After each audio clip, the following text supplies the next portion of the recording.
Yesu associé nangayo yondo ebi motema nangaye oebi lotambo nangaya butu Yesu oebi motema nanga oebi yango Yesu oebi motema nanga oebi yango Soyez bénis dans le nom de Jésus-Christ. Nous allons rapidement prendre nos Bibles pour lire dans Job chapitre 4, verset 1er jusqu'au 8e, mais compte tenu du temps, nous prendrons seulement les deux derniers versets, 7 et 8. Ensuite, nous lirons dans Matthieu chapitre 4, verset 17. Nous commençons par Job. La Bible dit dans Job 4, 7 à 8, « Cherche dans ton souvenir quel est l'innocent qui a péri. Quels sont les justes qui ont été exterminés. Pour moi, je l'ai vu, ceux qui labourent l'iniquité et qui sèment l'injustice en moissonnent les fruits. » Matthieu chapitre 4, verset 17. Nous lisons.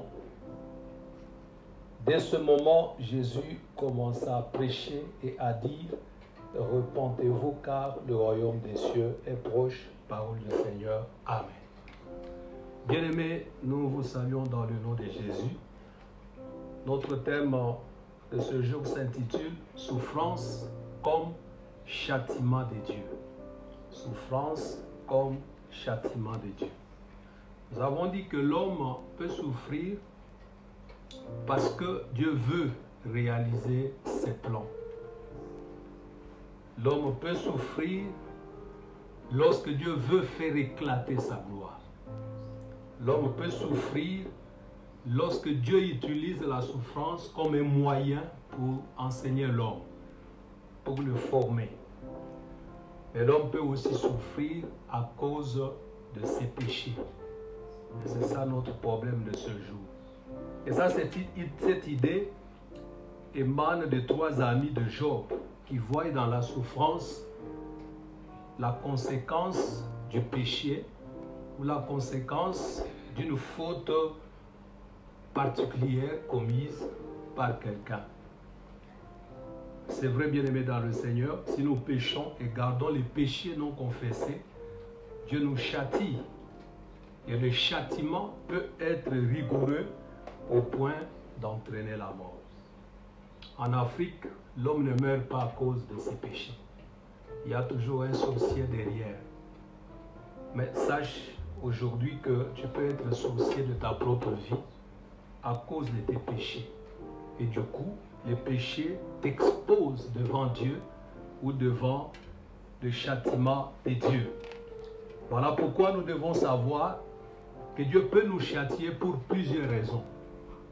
Dieu peut nous châtier à cause de son esprit qui est en nous. Il en est jaloux parce que nous frustrons son esprit. Dieu peut nous châtier aussi à cause des dons, des grâces, des faveurs qu'il nous a octroyés, mais que nous ne savons pas gérer.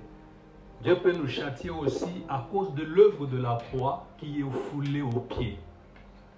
Vous savez, il y a quelques années, le Seigneur m'a montré Jésus-Christ avec sa croix en train de marcher. Il y avait beaucoup de gens qui le suivaient. Et à un moment donné, il a été crucifié. Et Dieu parle et dit, chaque fois que vous marcherez dans le péché, c'est-à-dire que vous reniez que Christ n'est pas mort à la croix pour vous. C'est-à-dire vous foulez aux pieds l'œuvre de la croix. Donc tous ceux qui suivent, parce qu'on a montré beaucoup de gens en train de suivre le Seigneur, nous le voyons parfois, il y a des amis qui font ça, quelqu'un prend une croix sur l'épaule, les gens sont derrière en train de suivre, les gens là suivent le chemin de la croix. Mais lorsque maintenant nous marchons dans le péché, c'est-à-dire que nous réunions, nous refusons que Jésus n'est pas mort à la croix pour nous. Nous foulons aux pieds cette œuvre de la croix. Et la conséquence, c'est la mort. La conséquence, les conséquences sont toujours fâcheuses. Donc la conséquence, c'est qu'on ne peut pas avancer. Il y a beaucoup de choses qui se passent dans notre vie. Donc Dieu peut nous châtier à cause de cela. Il y a quelques jours, le monde entier a célébré la Pâque. C'est-à-dire que nous avons dit que l'agneau pascal, c'était l'image de Christ. Mais Christ qui est mort n'est pas mort en vain. Il doit être honoré. L'œuvre de la croix doit être honorée. Et lorsque l'œuvre de la croix est bafouée, foulée aux pieds, Dieu est capable de nous châtier. En ce moment-là, la solution ou la thérapie consiste en la repentance. La repentance veut dire avoir une autre pensée. La repentance veut dire changer d'avis, changer de direction, aller par exemple de gauche à droite. Et aujourd'hui, beaucoup de gens aiment Dieu, ils prient, ils jeûnent, mais seulement ils ne changent pas, ils ne sont pas repentis. Donc beaucoup de gens sont encore dans des pensées où ils ont des pensées qui ne sont pas pour la gloire de Dieu. Je ne parle pas de la conversion, je parle de la repentance. Donc beaucoup de gens ne sont pas repentis, ils marchent encore dans l'ancienne vie, ils ont encore les mauvaises pensées, d'hypocrisie, de mensonges. Il y a une maman qui est morte dernièrement, c'était une chrétienne, mais c'était étonnant qu'on trouve dans sa maison 3 kilos de fétiches. C'est une chrétienne, c'est quelqu'un qui prie. Donc c'est malheureux que les gens qui prient, mais ne sont pas changés. Donc à cause de cela, Dieu n'est pas glorifié, Dieu peut nous châtier. Donc vous devez savoir que la délivrance est pour nous qui croyons ou pour nous les chrétiens, mais il faut d'abord la repentance. Il faut d'abord la repentance. Pourquoi? Parce que la repentance est un élément fondamental de la foi chrétienne et notre vie chrétienne commence par la repentance, bien-aimés dans le Seigneur. Donc elle n'a pas commencé avec nous la repentance. Jean-Baptiste a prêché la repentance pour préparer l'arrivée du Seigneur. Jésus-Christ lui-même, son message clé, c'était la repentance. Il a commencé par là. Et Dieu veut la repentance. Le Dieu dont nous parlons, il bénit, mais il frappe aussi. Il châtie aussi. Nous disons qu'il est bon, miséricordieux, c'est vrai, il pardonne, mais il est aussi saint et juste, c'est pourquoi il châtie. C'est pourquoi il frappe. C'est pourquoi nous devons faire très attention et Dieu veut notre repentance. C'est pourquoi le Seigneur a prêché et il a dit « Repentez-vous car le royaume de Dieu est proche ». Et c'est pendant les moments difficiles que nous connaissons les vrais chrétiens. Les moments difficiles tels qu'aujourd'hui, que nous connaissons, bien-aimés, les vrais chrétiens. Les vrais chrétiens, parce que nous savons que la souffrance est juste un visiteur. La souffrance partira. Ce que nous vivons aujourd'hui n'est pas éternel. Mais nous, en tant que chrétiens, devons garder notre identité. La question que je vous pose aujourd'hui, quelles sont vos pensées? Qu'est-ce que vous pensez par rapport à tout ce qui se passe? Quelles sont les pensées de votre cœur par rapport à votre Dieu, par rapport à cette situation? Nous devons garder notre identité parce que tout ce qui arrive aujourd'hui est passager. Aujourd'hui, le monde est plongé dans une souffrance terrible. Mais vous devez savoir que pour que Dieu change la condition, la situation que nous avons, nous devons changer notre position. La même chose pour ta vie, la même chose pour ta famille, la même chose pour ta nation. Nous devons changer notre position pour que Dieu change notre condition. Voilà pourquoi Dieu a besoin de notre repentance. Nous devons changer nos pensées, changer notre manière de voir, changer notre manière de penser, changer notre manière de faire. Nous devons répandre nos cœurs devant lui. C'est pourquoi c'est bien aimé parler à Job. Il disait, non, un juste de Dieu ne peut pas souffrir comme ça.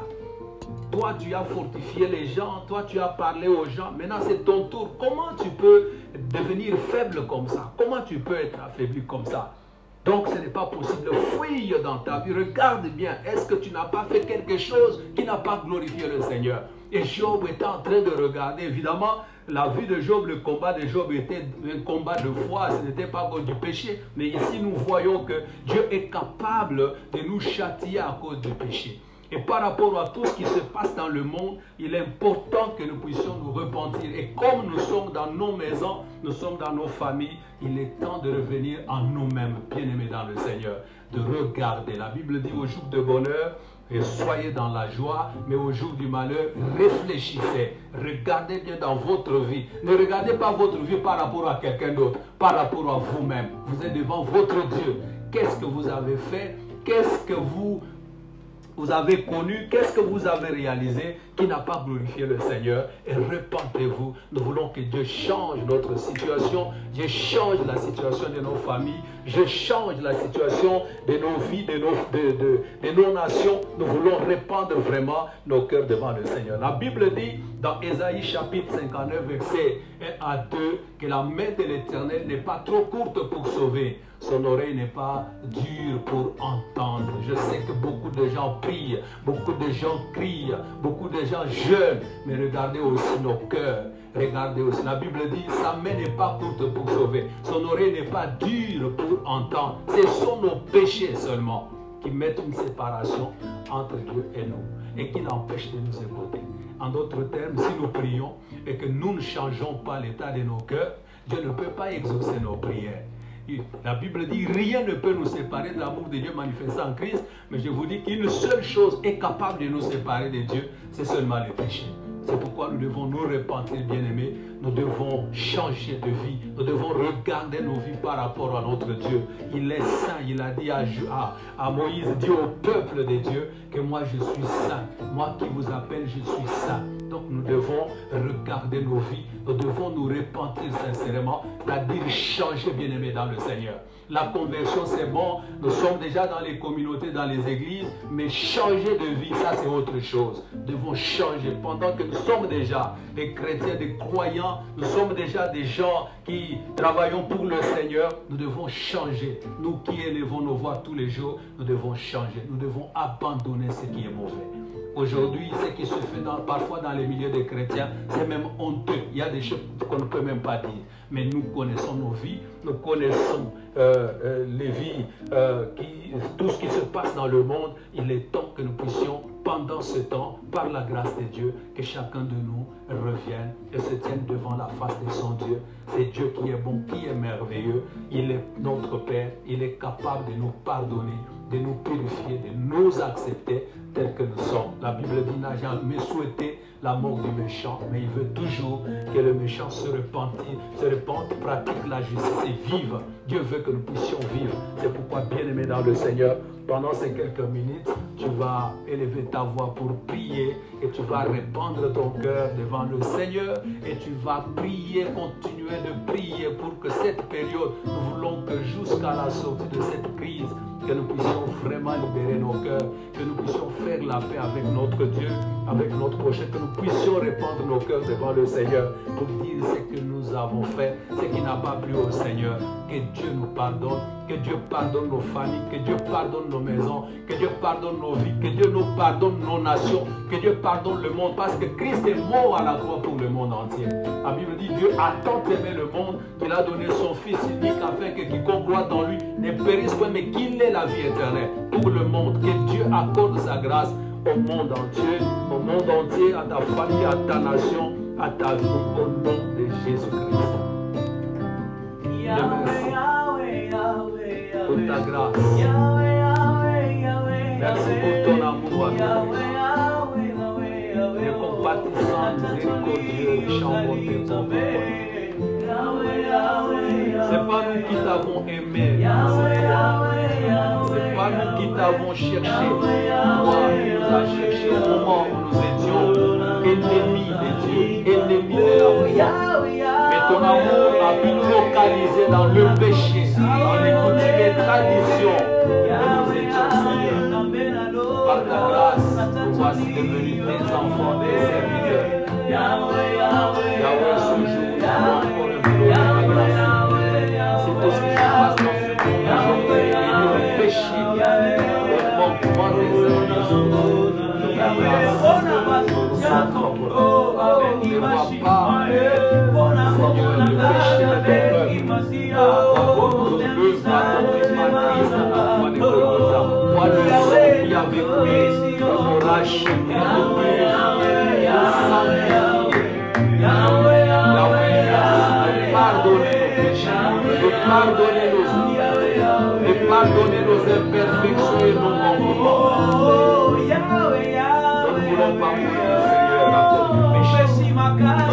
pas être privé de ta gloire à cause de nos péchés. Selon qu'il est écrit, le salaire du péché c'est la mort. Et ceux qui pêchent, c'est privé de la gloire de Dieu.